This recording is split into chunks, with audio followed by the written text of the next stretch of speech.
Welcome everyone, one and all. This is the 19th episode of the Unbanned podcast, and we have one thing to say. Unbanned Siege Rhino. It's not really banned, but it's kind of like soft banned in Modern because no one plays it. But you would need to unban it, and we might have done this card before, but I don't care at this point. My name's Jake, and I'm here with my two best buds in the whole world. I introduce them every week, and it never gets old. It's Justin. I am Jordan. And Jordan. I am Justin, and I really wish Siege Rhino was playable in Pioneer or Modern. I played it at GP Vegas 2 years ago. It's true. That he did. Yeah. I promptly won one match against Tron. Yeah, the sad thing about Siege Rhino is that I was really excited to play it in Pioneer, and then it's basically unplayable right now unless you're playing 5-color Niv Mizzet, which is an unplayable deck, and anyone who says otherwise can fight me. Panharmonicon. I think if you're playing Niv Mizzet, you just have to really hope that you don't play against aggro. Because in my experience, if you're putting pressure on that deck, it doesn't do very well. Hold on, let me read the current Pioneer metagame.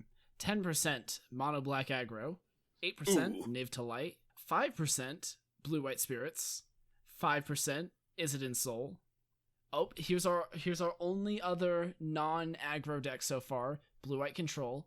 Chonky Red, which everyone is pivoting into a regular red aggro deck. Golgari Soulflare, which I think you actually do have a good matchup against them. And then Golgari Stompy.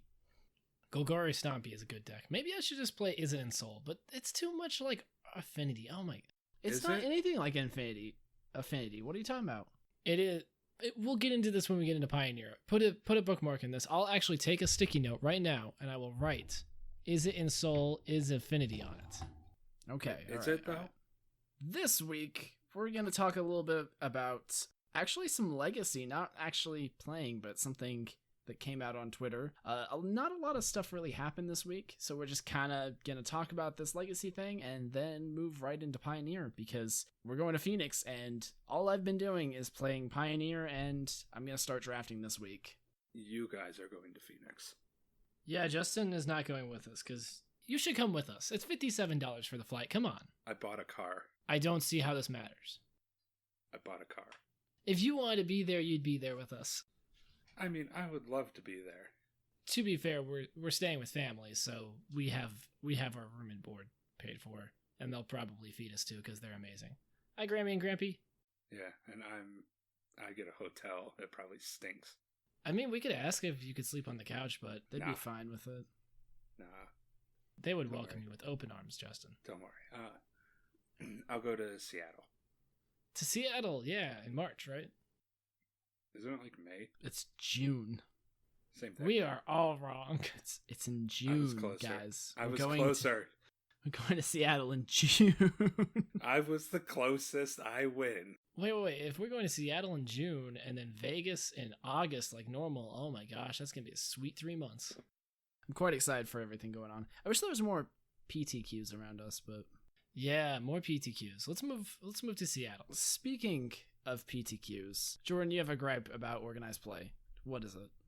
I have a couple of gripes. After taking part in multiple Magic Online preliminary events and playing leagues, this 40 points thing is one of the dumbest things that has ever happened to the game. And the convoluted mess that is a new organized play system is also one of the dumbest things that ever has happened to this game. I have no clue how I qualify, except that I'm going to Phoenix next week, and I'm going to play all the PTQs and trials I can afford and try to get to the players who are next door.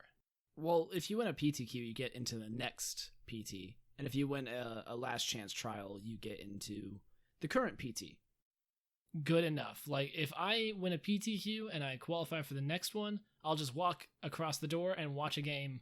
I don't know if they allow you to just sit there and watch. I'm pretty sure they do. They have a spectating area for, I think, the finals is what they have. They have a place you can watch. That was the whole point. Yeah, I would love to. I'll just be like, I'll walk next door and I will just say, soon, Reed Duke, I'm coming for you. I'm a bit of a Reed Duke fanboy. Playing, if I were to play a Jund mirror match against Reed Duke, I could just like stop playing Magic. That'd be my favorite day. But those are my two beefs, is that it's too complicated. this should be a linear line, and it seems like a convoluted web, like a conspiracy theory on a wall, and the 40 qualifying points thing is an unnecessary gate, as we knew it is. It's dumb. It's really dumb. It is a system that seems designed to make you have to spike a tournament, and then after that you can kind of chain events together, but really you just have to keep spiking tournaments. If I'm honest with myself, I'm not mad about the prelims. I think it's annoying that you have to spike them, but that just seems to be how they're designing the whole thing, so at least it's consistent. My problem is the damn events cost $30. That's insane. Yeah. And it's 5 rounds of play. It's not like a PTQ or a challenge where you like play for half the day. It's 5 rounds. Yeah, I don't really understand. I mean, I guess if you win it, you get your money back, and I've gone even on one of them that I've played, not the other one, because man, I played badly that tournament. Like, the prize payout isn't my problem. It's that these are supposed to be like the entry level thing. You're supposed to spike one and then you get into the... I guess the idea is that you're not supposed to be able to spike them because you go into... If you spike an MTGO prelim, you automatically are in the showcase challenge. You don't have to do anything else. So maybe that's the point. They're supposed to be hard to spike, and they're supposed to be expensive. You're only supposed to do a few of them. Maybe. I don't know. I wish we had a little more information on what their intention is. I kind of think their intention was, let's make this thing and hope it works. Kind of like a throw it at the wall and hope it sticks situation. I have much less complaints than you do, but... I look at it and I'm just like, how is this engaging to take part in?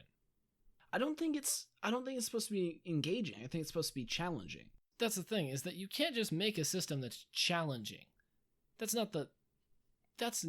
So if you make it unfun to qualify for things, like spiking an event to qualify is not fun, because that means that you play a bunch of events and you're making no progress towards your goal. So that's just going to make people drop. They're not going to want to play anymore. Like, only the hardest of hardcore players, or those who already are getting invites, are going to keep playing. And I said this when they revealed the whole thing. It's like, this is not going to get new players into the system. A lot of people are going to look at this and say, this doesn't make any sense. I think what you're looking at is the prelims, and you're saying this is the primary way to qualify. It's not. It's one of the ways to qualify.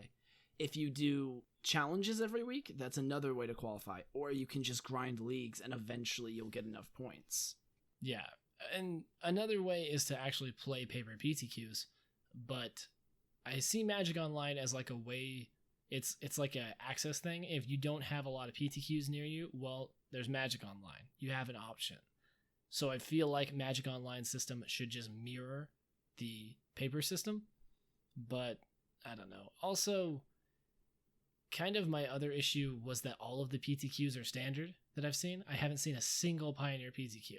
Yeah, no. At the Players Tour, we're playing Pioneer. Why are all of the qualifiers standard? So this is something that I can like touch on as just dumb. Is apparently the TOs, the tournament organizers, are allowed to pick between standard and limited. And that's it, pretty much. I want all of them to be limited then. I would rather play a limited PTQ than a standard one. Well, I'm concerned because I really like playing Modern, and I want a reason to play Modern, but currently, outside of prelims, the Modern challenge every week, things like that, I don't have a reason to play Paper Modern. I like legitimately thought about selling Jund until Vegas, just because I can probably buy it back before that day, and then play it. Like, there's no Modern events. I'm kind of in the same situation where I feel like I look at my Modern staples and I kind of am looking at them like, do I really need these? I don't know. Maybe I should buy into a Legacy deck, but we'll get into that in a second. No, that's a good place. I think we've pretty much said what we need to say about organized play, unless Justin has anything to add. I don't want to down talk the system too much because it's not that bad. Like I said, I feel like it needs to be very clear about what qualifies for what. And I think it needs to be a line or like a tree where there's roots at the bottom and they all lead to one thing. And currently it's more like a disorganized web. Yeah, I do understand where it's confusing, but I think that, at least on NTGO, I think the system's pretty fair. It's not too bad. Also, one more thing. I've run into people who don't even know what the discretionary invites are. have no clue what that means. They see people talk about it and they're like, what's a discretionary invite? I know we were trying to move on to Legacy, but that's something that is a problem with this system and most of Magic's like organized play systems, is that the average viewer can't engage with them very well. Let's go ahead and say that, like, I want to watch someone qualify from a PTQ all the way up to the worlds. Like, let's go and say I want to watch that. You You want to see can't. the story, yeah. Like, Yeah, you can't. There's no way. you can troll around Twitch and try to see people streaming themselves, but they just seem to be making it harder and harder to actually follow someone doing things successfully and, like, qualifying. I think they just don't understand what keeps people engaged in an organized play, a competitive scene, or anything. I think they just made the system and kind of tossed it at the wall and hoped it would work. And someone would probably say, well, they don't really care that much about MTGO. They're trying to push Arena. But Arena doesn't work either. It's just a giant queue. People just play in it. It's not like there's rankings openly available to everyone. Arena's weird too because you have one way of qualifying where you get to Mythic, you hit top 1200, and you get to play one tournament. And in that tournament, you have to go 10-1. If you don't go 10-1, you're out. And you get to do that every month. And that's even weirder to me, is that it's just one tournament once a month. You go 10-1 or you're out. And thanks to Matthias Leviato, is that his name? It looks possible now. I mean, it is possible. People are qualifying that way because if you have a tournament, someone's going to win it.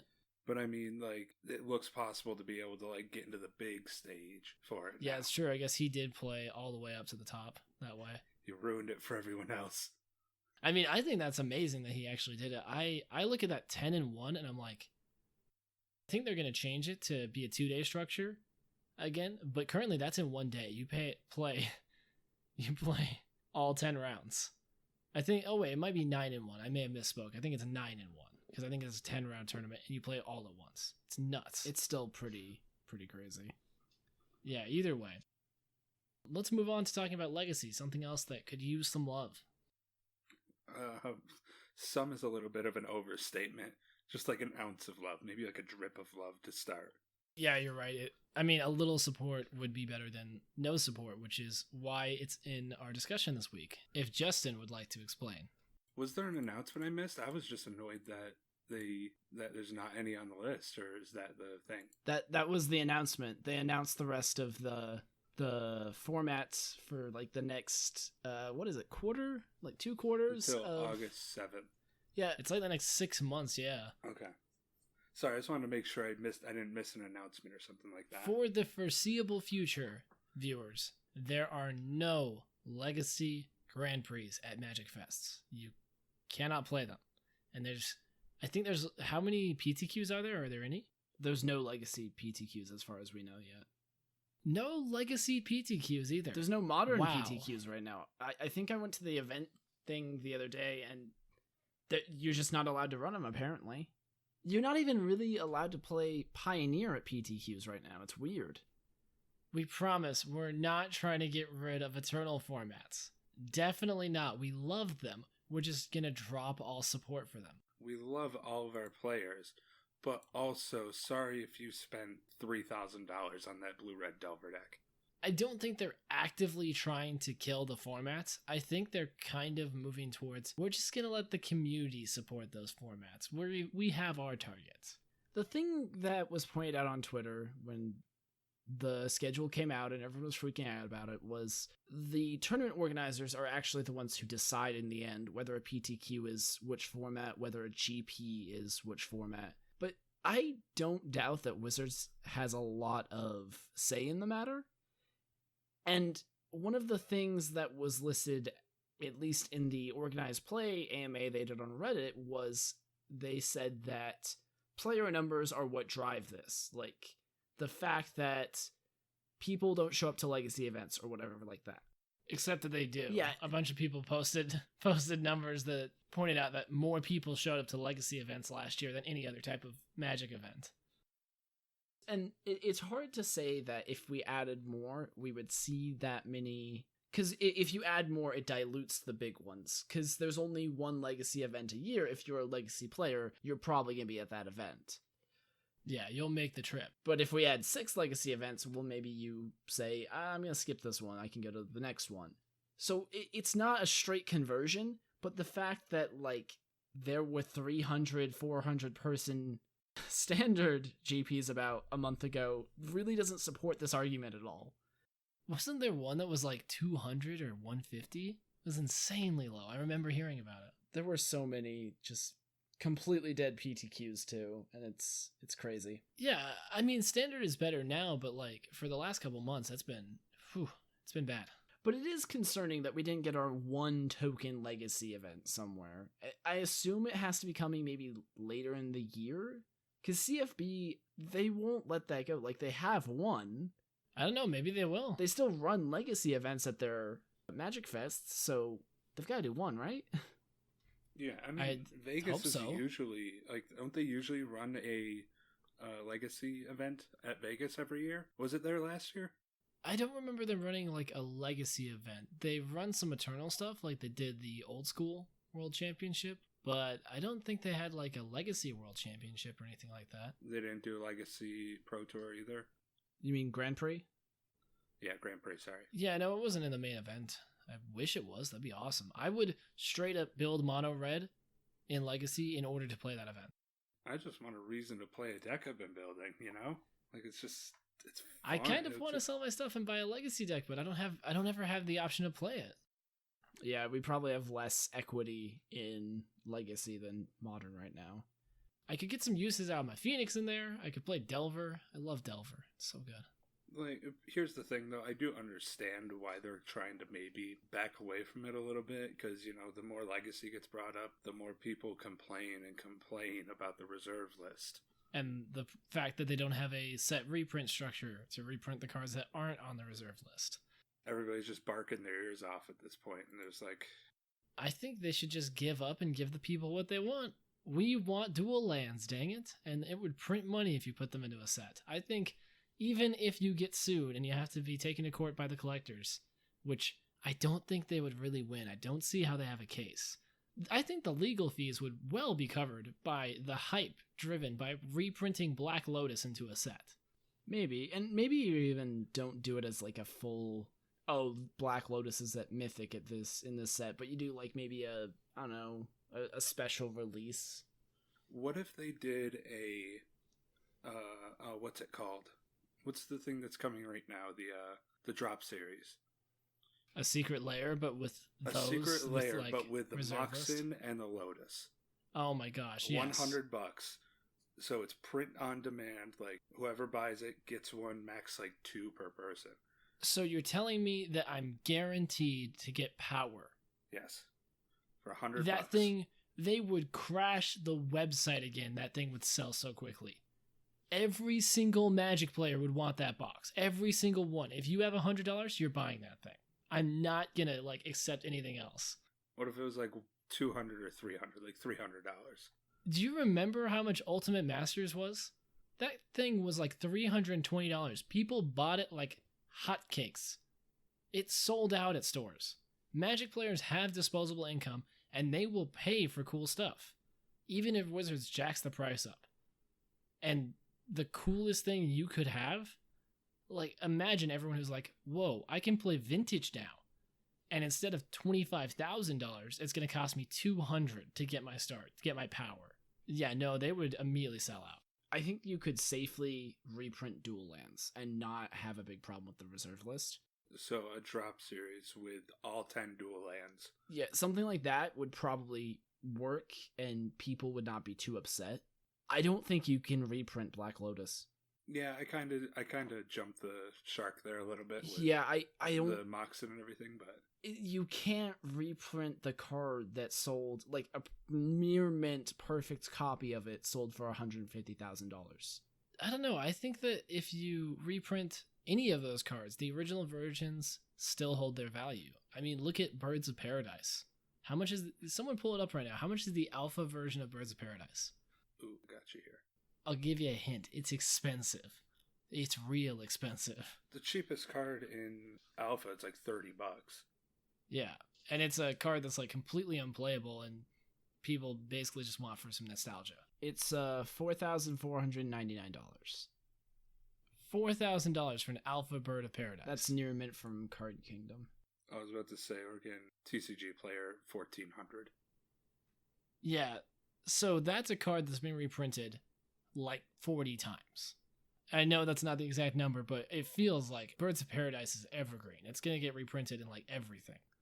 And it's worth $1,400 to $4,000 depending on quality. Yeah, your Black Lotus is still going to be worth $150K. There's no way. I guess you're probably right, but I get the feeling a lot of people would be upset if you just reprinted Lotus in a secret lair drop or something like that. I think if you reprinted the dual lands, I think the cheapest dual lands are like $200, like beat up. That would be the way to start. I think start with that, and then if people don't get too upset, then you print the power. And then everyone just plays vintage. I'm just going to randomly look through some of the cards in reserve lists and see if people would buy them. I do want to say really quick, how many people do you think would play Pioneer or like Modern if vintage was affordable? A lot, to be honest. I don't think it would be that big of a deal. I love vintage and I really enjoy playing it. It is a very specific type of Magic. It's high power Magic, and that's the reason I like it, is because I like playing powerful broken stuff. Yeah, the person playing chonky red in Pioneer is most likely not going to be attracted to most of the vintage decks. They just play too differently. Even a control deck in vintage plays very differently from most other control decks. Yeah, a lot of control decks in vintage are based around like stack stuff, right? Sometimes, but for the most part, it's kind of like, for example, I don't like playing artifact-based decks. Every deck in vintage is based around artifacts. Oh yeah, yeah, you're not wrong. Every single one includes Moxen. I can't think of one off the top of my head that doesn't. Every single one, except for a few, like 2 or 3 maybe, play blue. So there's a lot of things that you kind of have to accept going into that format. Same with Legacy. Yeah. As true to be successful playing them and happy. And if you don't want those things, you're just not going to play it. Okay, so let's go for the next one, though. How many people do you think would play Legacy instead of any other Eternal format if it was more affordable and didn't have that massive gap to get into the price? Get past the price. Legacy's much more player-friendly. It's more open. It's got a lower barrier to entry than Vintage. It's still high. You have to know the cards pretty well, and you get weird interactions, but I think Legacy would be way more popular if it was less expensive. I think it would probably be the most popular format, honestly. It already seems like it kind of is, because the people who've played it have played it for 15 years, and they still love it. And I think it's because you just have so many options. You can kind of see that with Commander. A lot of Commander players, I know at least, they like it because you can play particular cards that can't be played in Legacy or might be banned in Legacy. Things that are just too powerful when you can have 4 of them.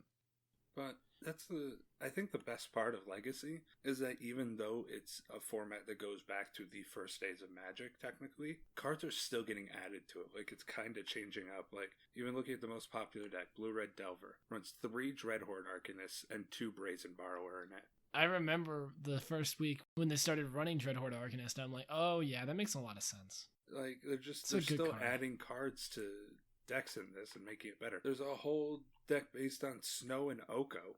I mean, that makes a lot of sense to me. Are you on Snowco? Because I'm on Snowco, so leave me alone. Yeah. I'd be playing Snow Oko. I'd be playing Snowco. I don't think you got my joke. Anyway.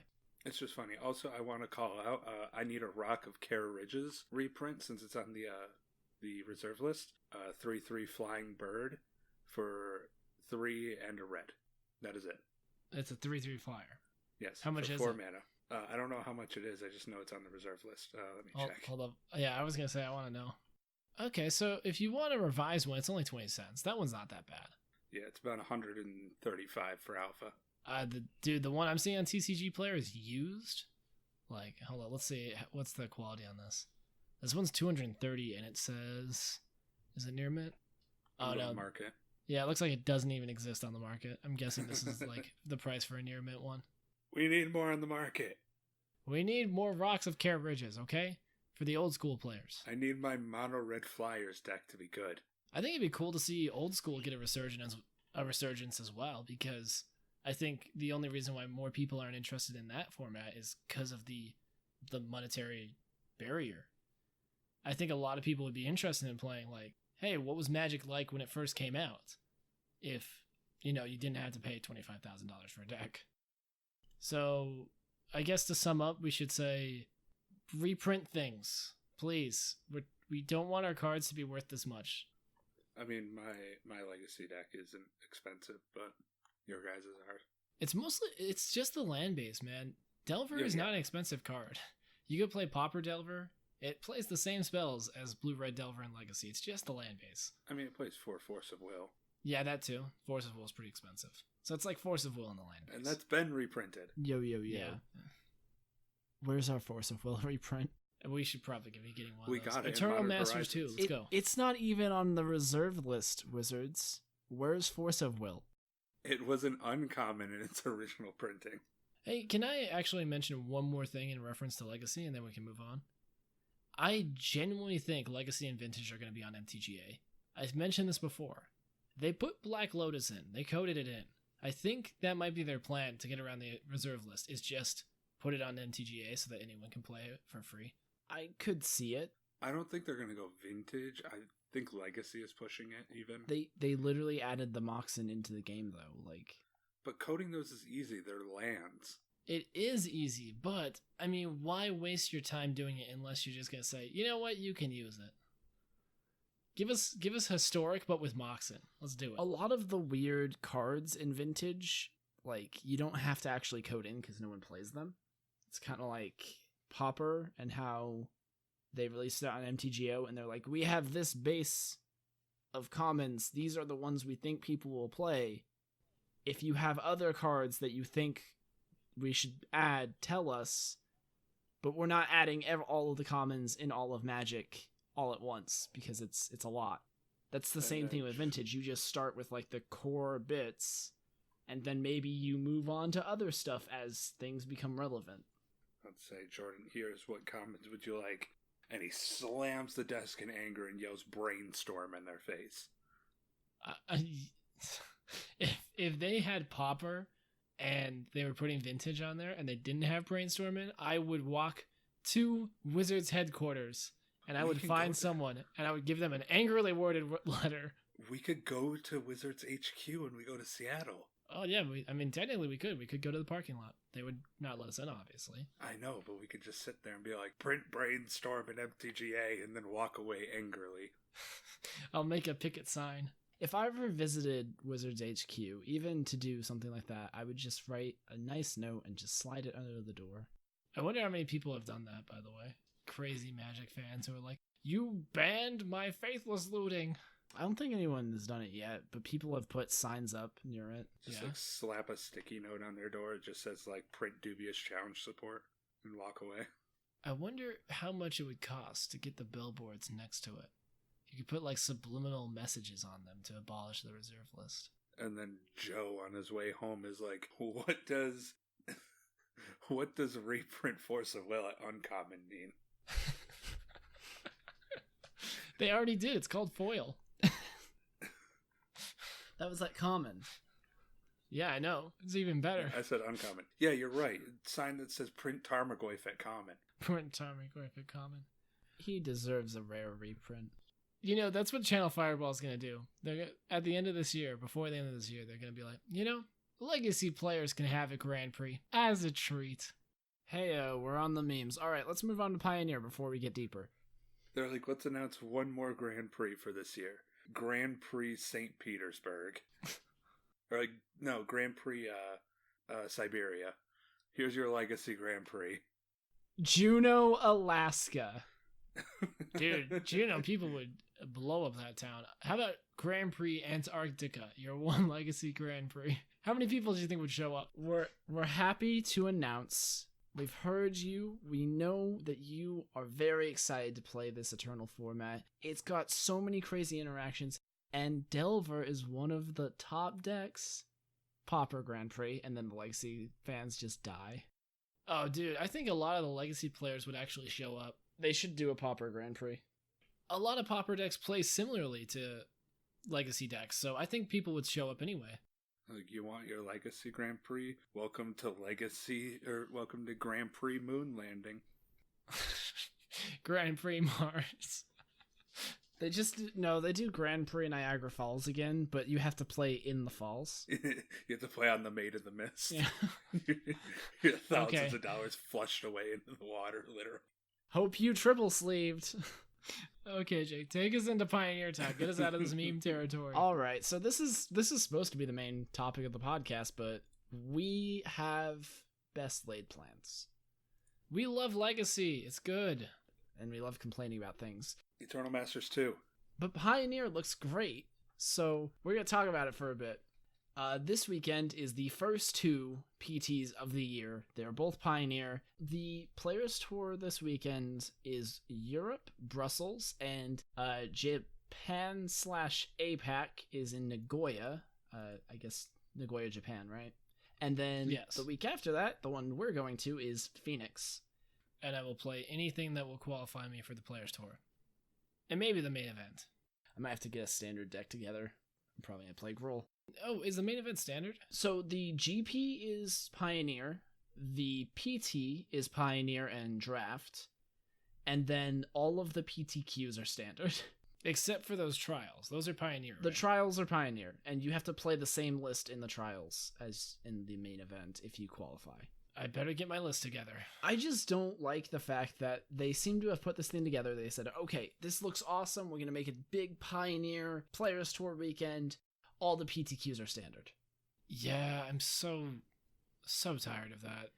Like, if you're going to make everything Pioneer, at least make everything Pioneer. I'm not saying you have to have modern PTQs there, but come on. And Standard's in a good place again. Like, there's a variety of decks, and things aren't a complete grind fest anymore. Thank goodness Cat Oven is kind of gone. Oh, for now. Cat Oven's not gone. Junk Food's great. I know, but it's at least it's less of the meta. It used to be a lot more of the meta. I was thinking about playing Gruul, but I'm gonna buy a Cat Oven deck just so I can play it.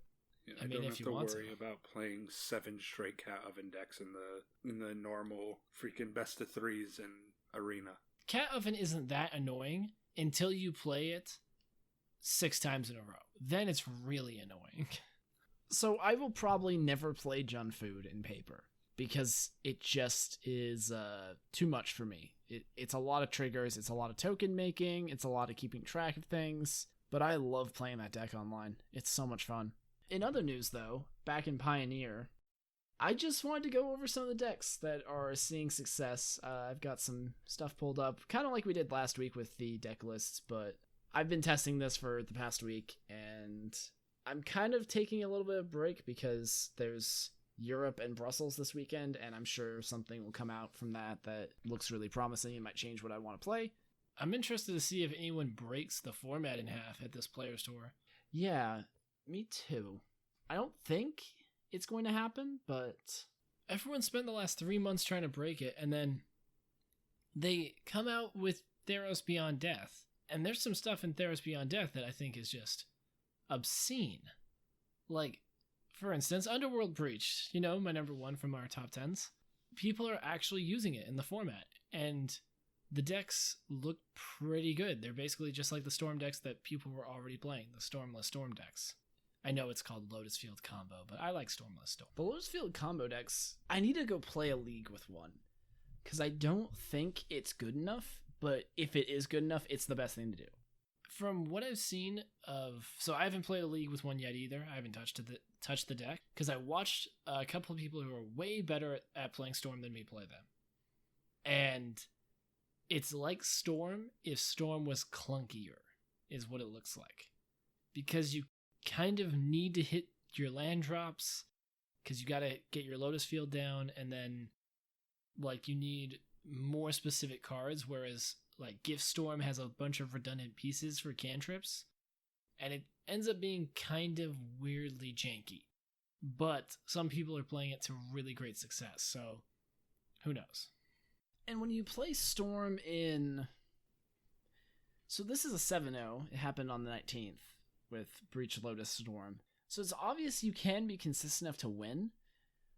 But with Storm in Modern and Legacy, you get to play I just feel like more reasonable cards in your deck This has weird cards like Chronic Flooding, Sylvan Scrying. Yeah, Sylvan Scrying you have to play in order to get your Lotus Field because it just gives you that extra bit of consistency. What's Chronic Flooding do? I don't actually know that card. It's enchant land. Whenever it becomes tapped, its controller puts the top 3 cards of his or her library into your graveyard. So you use it on Lotus Field. And then you just mill yourself over and over. Yeah, and then your Underworld Breach is basically free, and then your Lotus Field also makes 3 mana, so it can pretty much pay for anything. It's pretty amazing. Well, you pay for Hidden Strings over and over again, which is essentially infinite mana. Yeah, I understand what you're saying. Underworld Breach may have put that deck over the top. I'm not sure. It seems very good. It seems clunky. It also does lose to Graveyard Hate. So all of the usual suspects on that list do a lot of damage to it. It also can't actually play through counter spells because Underworld Breach is casting the cards. And if you just somehow remove the Underworld Breach, it is an enchantment. It's not like a flashback cost that just keeps happening. Yeah, so you can definitely just blow up the Underworld Breach and they'll be able to cast a couple more instants to try to find another one and then they fizzle. There's ways to play around it is basically what I'm saying. I think another thing that keeps it down is that it's kind of a derpy combo deck, and a lot of the format right now is real quick. There's a lot of aggressive decks. If you're playing a deck that folds to aggression, you might not be in the best place right now. Referencing my earlier stab at Niv to Light, I don't like Niv to Light. I think it's a clunky deck that is not very well supported in this format without fetches, and this mana base. Let me read you this mana base. 1 Blood Crypt, 1 Blooming Marsh, 4 Botanical Sanctum, 2 Breeding Pool, 1 Concealed Courtyard, 4 Fabled Passage, a single forest, a Frontier Bovac, an island, 2 Mana Confluence, a mountain, a Nomad Outpost, a Plains, a Stomping Ground, a swamp, 2 Temple Gardens, 1 Temple of Plenty, and a Watery Grave.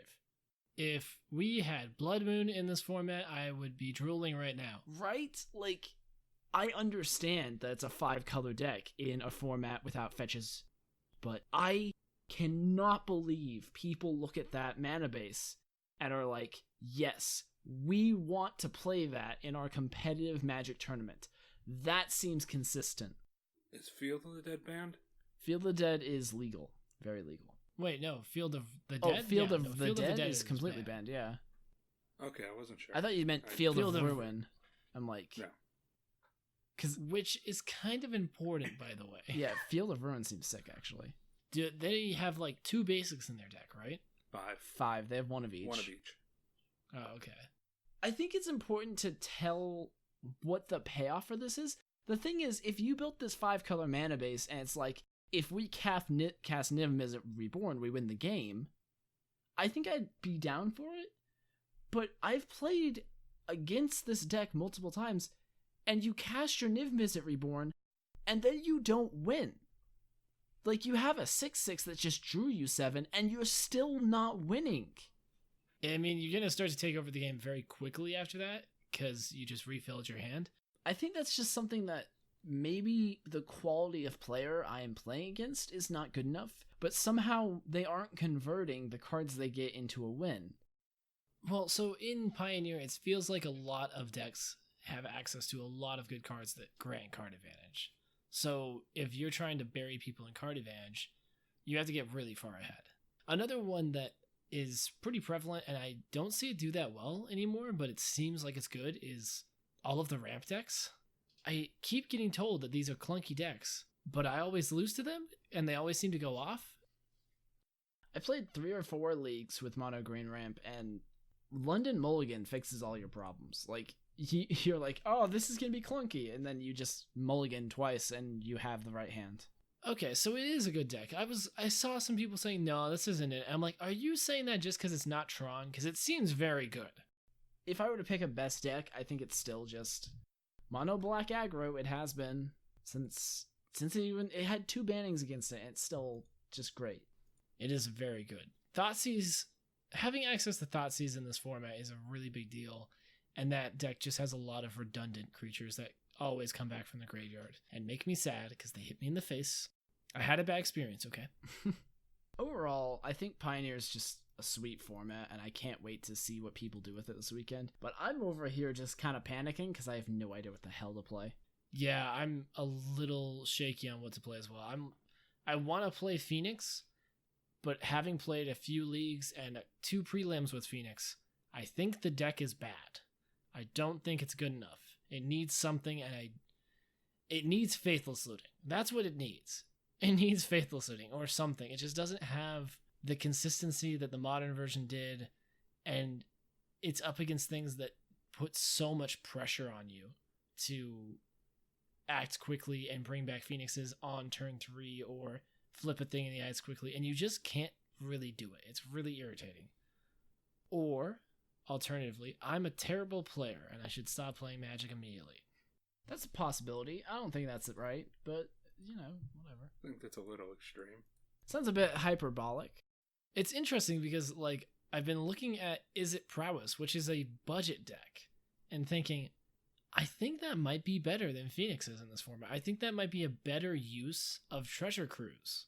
Because every time I'm Treasure Cruising in Phoenix, it just feels like I should be able to burn them out or bring back a Phoenix that turn, and it never ends up that way. But in Mono Red Prowess, you have more burn and you're a more aggressive build, so if you Treasure Cruise, you should probably be able to kill your opponent. I haven't played the deck enough to tell for sure, but I'm definitely going to be testing it more. Justin, you're not talking much. If you were going to Phoenix with us, which you're not, what would you play? I'm really quite curious.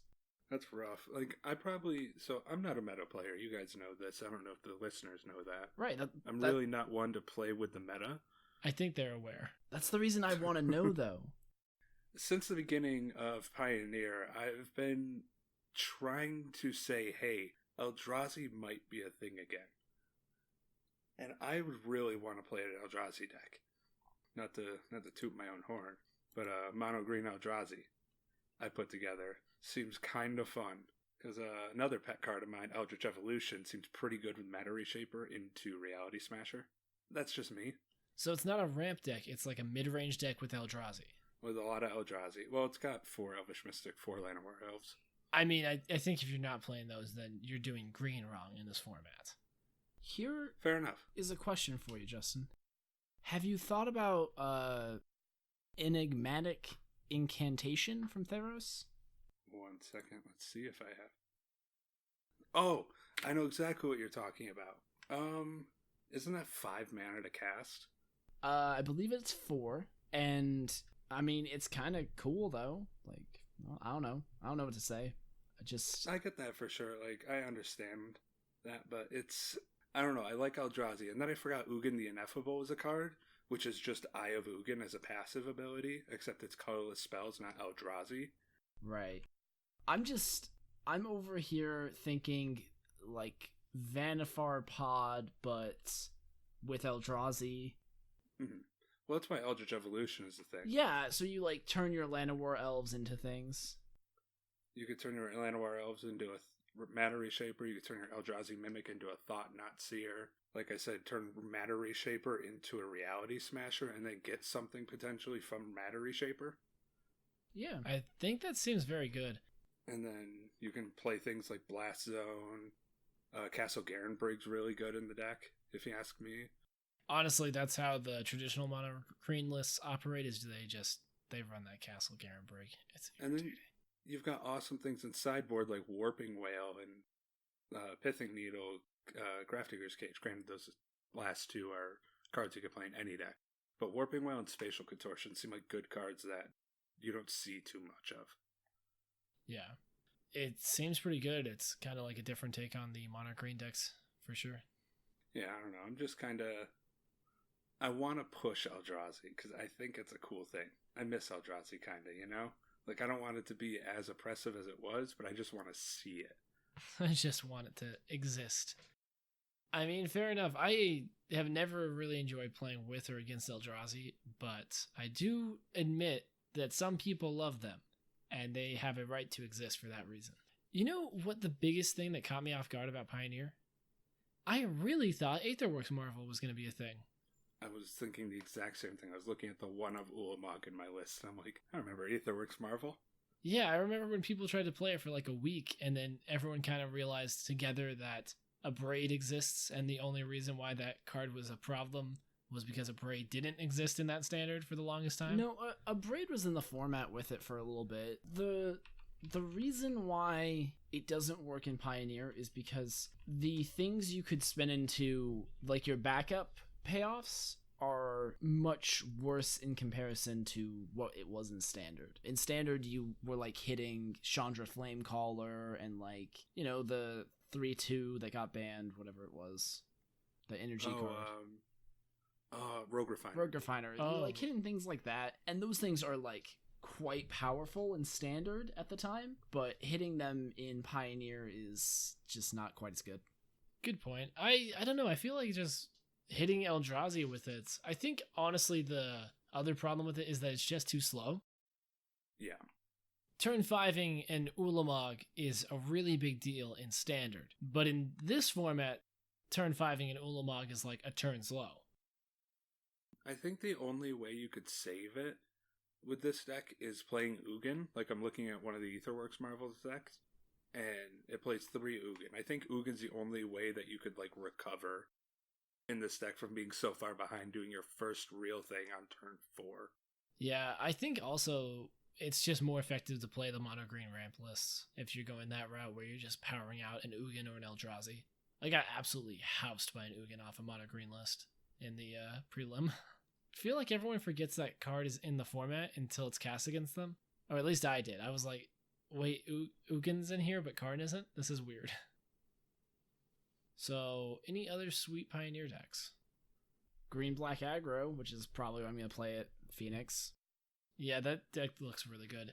I don't know, I kind of love that aggro is so good because I love playing aggressive decks, but at the same time, I like being the aggressive one. I don't like everyone else being aggressive. Here, get out of here. I was going to play Chonky Red, but it's kind of falling down, and although it's really good, I like the big red decks better than the aggressive slant that they're going for now. I'm just not convinced that it's better. I think the reason why Chonky Red was good is because your card quality is better. There's not that many good 1 and 2 drops in this format. There's like 3.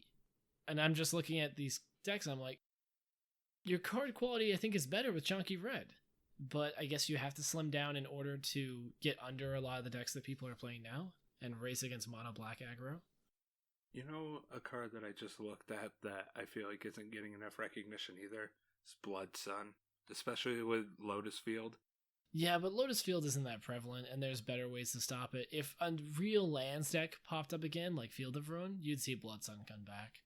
Yeah, I was just looking at a legacy deck that ran City of Traders and Ancient Tomb, and I'm like, ooh, that's pretty cool. But I mean, there's the 8 Moon decks in Legacy for sure. I want to play some 8 Moon at some point.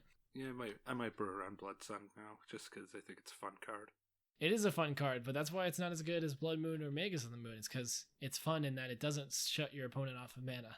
Yeah. Oh, hold up. I wrote this down. I need to mention this before the podcast is over. A couple of people have said that I should play Blue, Red, and Soul. Mostly Jake. Blue, Red, and Soul is Affinity. It is Pioneer Affinity. If you recently had Mox Opal banned and you feel as though you've been hurt, you may be owed financial compensation. No, you should go play Blue, Red, and Soul because it's a lot like Affinity. It's an artifact-based deck. You puke your hand out really quickly. A lot of the damage calculations are kind of interesting. It's Affinity. It's not like a blue-red aggro deck in the traditional sense. It's Affinity. Also, it's kind of cheap. It is. It actually is a very affordable deck. A lot of the Pioneer decks are. Like, if I want to play Blue-Red Prowess, I already have a lot of the cards. But if I want to play it from scratch, it's like $120. That's awesome. That's a deck that takes down that 5-0s regularly. It can take down a tournament. Honestly, if there's any new players, literally the best thing you can do is go to MTG Goldfish, look whatever format you want to play, and scroll down to budget decks. It's the best thing you can do, in my opinion. Because, like, looking at this in Soul Artifact deck, it's called Is It Scissors. $61 in paper. Is that in Modern? Because that sounds Pioneer. exactly... Because that's Is It in Soul? It's cutting a It's lot Pioneer. of really good cards. A lot of the cool stuff. It's cutting. Yeah. Thanks. I try. Wow. Can we go out on that note? Can we leave? Yeah, we can. I think we've talked this out. Thanks everyone for listening this week. Sorry it wasn't super exciting, but I want to go play more Pioneer. That's what I'm gonna do. I don't know what you're talking about. I got very excited. I got to talk about Legacy finally. Maybe we'll do a whole Legacy episode once I finally learn the format, because I haven't played nearly enough of it. Whoa. Before we end, someone played Is It Mill in Pioneer and got fourth in an IQ. Oh my gosh, it's Self-Mill. It's got Thassa's Oracle and Jace Wielder of Mysteries in it. This is fantastic. Best format. That Oracle thing is kind of scaring me. It's in everything. Everybody's trying it everywhere. Dude, I saw someone playing Blue-Black Twin the other day. It's amazing. With Oracle. Oracle was their Splinter Twin. They just drew their entire deck in like 2 turns. Damn. That's crazy.